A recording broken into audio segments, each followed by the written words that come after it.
Welcome back to TarHeelIllustrated.com and Tar Heel Illustrated here on YouTube. This is THI publisher Andrew Jones, and it's time for the next installment of our Class of 2021 Basketball Recruiting Snapshot Series. And of course, the only person we can talk to in this podcast, in this series, is our Clint Jackson, because he's the guy doing the series. So Clint, what's up, man? Not much. I really love the weather outside. It feels like summer. I just wish this pollen would be done so I can breathe good again. Yeah, it's crazy. We had a very cold stretch here, but it's finally warm again, and that means AJ can do his walks without having to wear an extra layer when I go outside.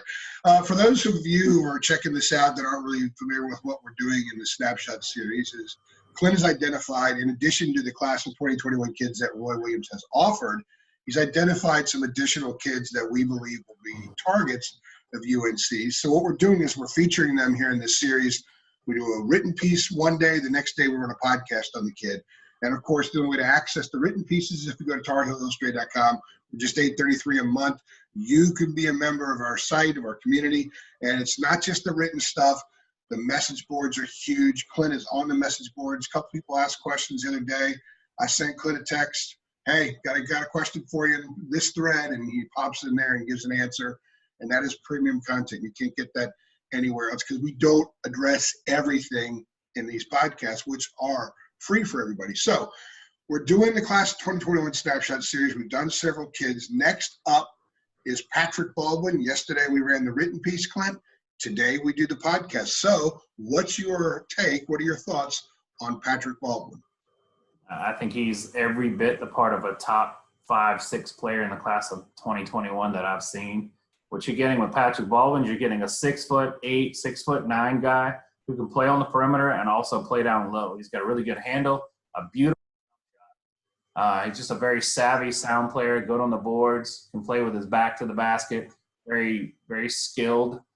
He's a good athlete, but his skill level probably resonates a little higher than his athleticism. But just wonderfully versatile, good kid, smart student, very articulate, well thought out. I know that people like player comparisons, and they may not like this one, but he reminds me quite a bit of Shane Battier, who used to play at Duke. Shane Battier was amazing, and that fits kind of description. Shane Battier was also 6'9" and could play a lot on the wing. He was a great defensive player outside and inside, and he eventually became a really good perimeter shooter. Patrick Baldwin is also 6'9". So is that kind of what you project for him down the road, sort of morphing into a guy who can do a lot of stuff inside and outside? Yeah, he is. He's not quite the defensive player that Battier was. I actually covered Battier. That's kind of when I first got into the industry. That's many years ago. But Battier was one of the first guys I kind of, learned a lot about and covered, and actually spoke to him on the phone.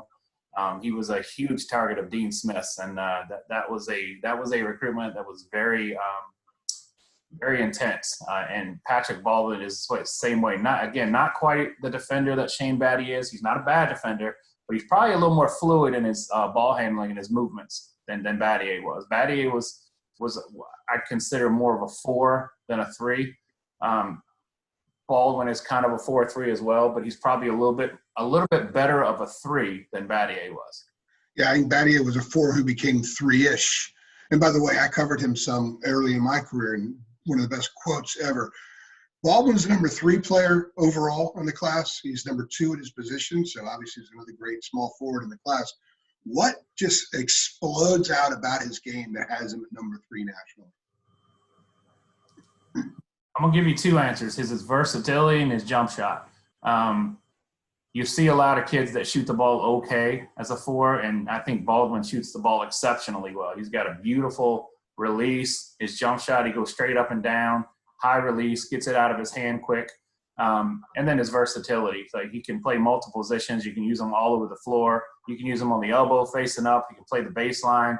He can hit threes as a secondary break guy or a trailer. Coming down the floor, looks really good in half-court sets and also in transition. So he's just tremendously versatile. Those guys are so popular these days. Those guys who are they look like a power forward, but they play like a wing. Those are the guys that everybody wants, and they really excel at the college game and the NBA. My favorite question I'm asking you about each kid in this series is this, and I think it's your favorite question too. For those who have seen him a lot, what is something that you've observed on a regular basis that you actually think would surprise them in your analysis of Patrick Baldwin? You know, there's nothing that really pops in my head because everything he does well, we've really talked about. So I'm going to go with something off the court, and that's how incredibly articulate and wise that he is with his words. I think he would be a media favorite for you guys because he gives great answers to questions. He thinks about stuff. He's a coach's son. His dad's a coach at UW in Milwaukee, I believe. So he sees and thinks the game at a coach's son's level. And I think that's one of the things that we probably don't talk about enough with Patrick Baldwin. So I kind of gave you an answer. I didn't think I was going to give you one, but I kind of came up with it as I talked through it.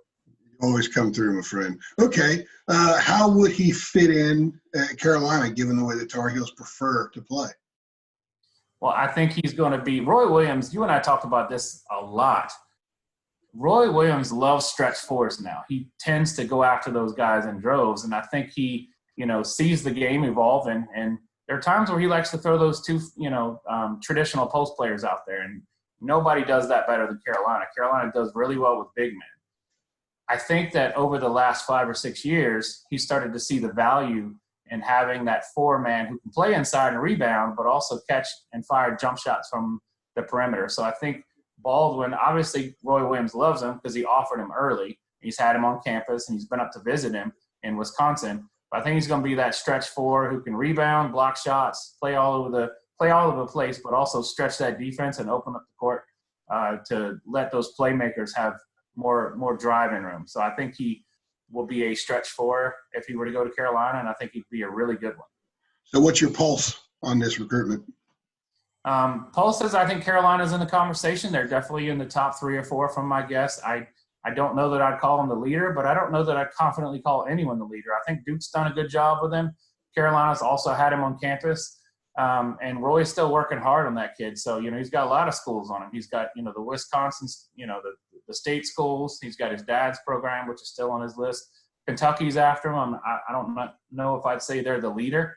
But I think he's going to be a blue blood kid. I think Duke's in there. Carolina's in there. He's got Georgetown on him. He's got Michigan on him, and Michigan's a powerful brand right now. So I think he's still impressionable.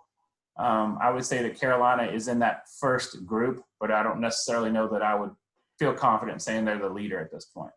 If you like this video, go ahead and click like on there. Hit subscribe if you want to get notifications for all of the videos that we upload. And it's not just basketball recruiting, football recruiting, UNC hoops, UNC football. We're on it constantly. It's May, and we're still rolling stuff out like it's going crazy. So we're having a blast with that. He's Clint Jackson, our director of basketball recruiting. I'm Andrew Jones. This is TarHeelIllustrated.com and on YouTube, Tar Heel Illustrated, the Class of 2021 Snapshot Series. We got another one coming up 2 days from now. Be sure to check it out. Thanks for stopping by.